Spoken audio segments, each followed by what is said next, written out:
Hello, welcome to another Rio how-to. Today's how-to is all about fishing the swing. Whether you're a steelhead angler, a salmon angler, a trout angler, whether you're fishing soft tackles, streamers, whatever, it's all about fishing the swing. And what it is, it's about the thought process you should go through. And this is best summed up by a little acronym, MAT, M-A-T.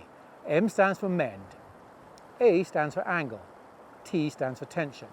And what that means is when you approach a bit of water like we have here, where you have fast water and slow water and virtually no flow water, you approach all these bits of water very, very differently, and you change your mat.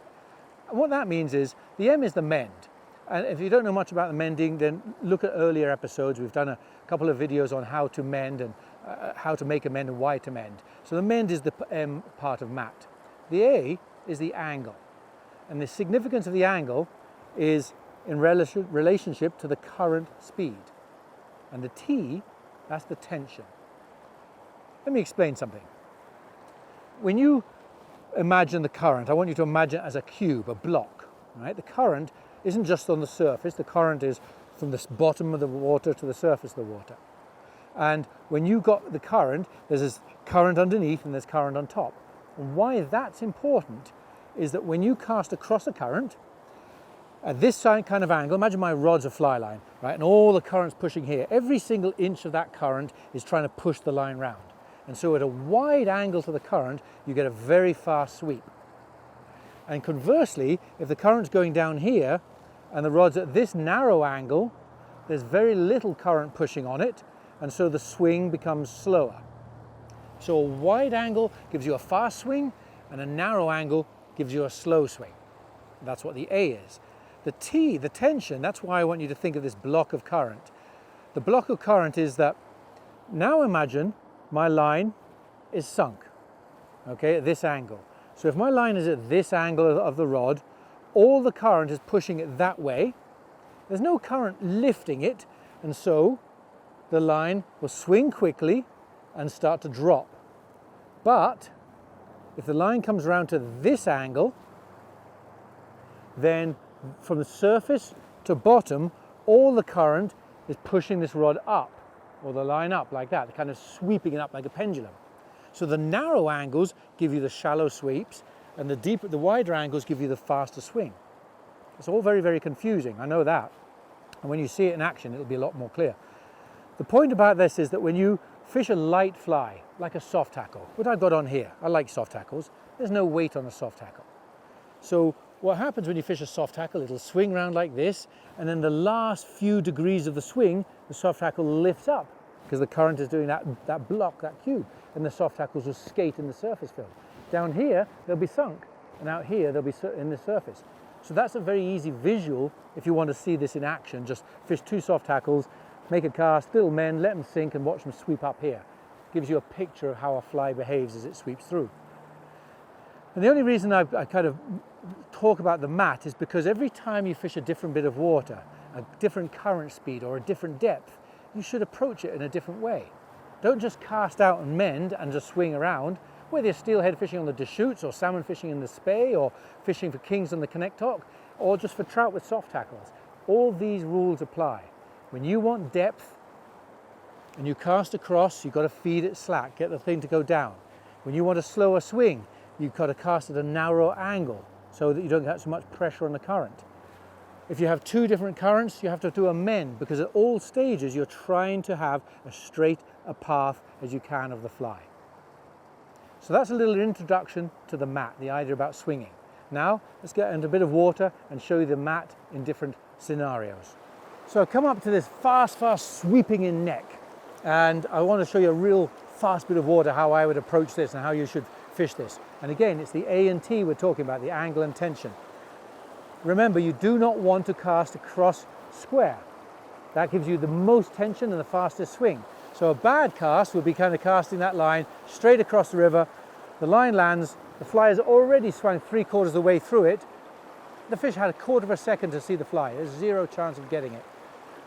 In this fast water, you want a narrow angle cast. An important thing to remember, the cause and effect, the A and the T, the angle and the tension.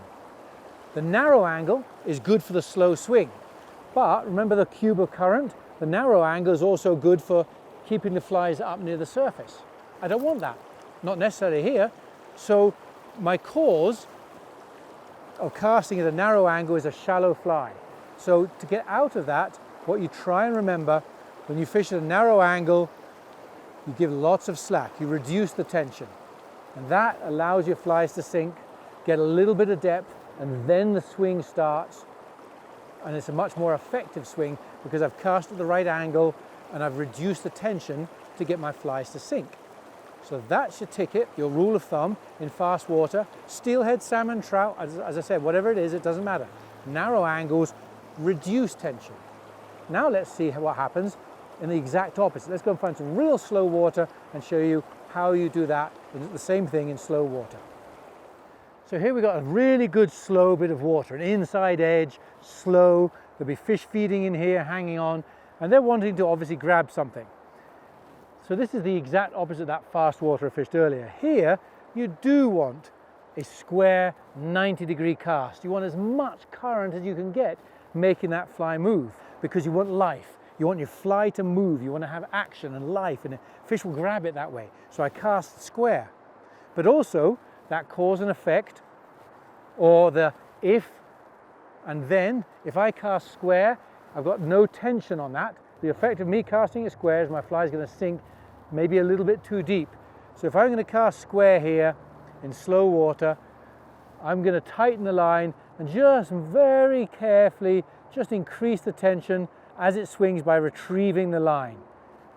Figure of 8 it or just tweak it, increasing the tension. By increasing the tension, I'm going to stop the fly snagging in the weed in the bottom.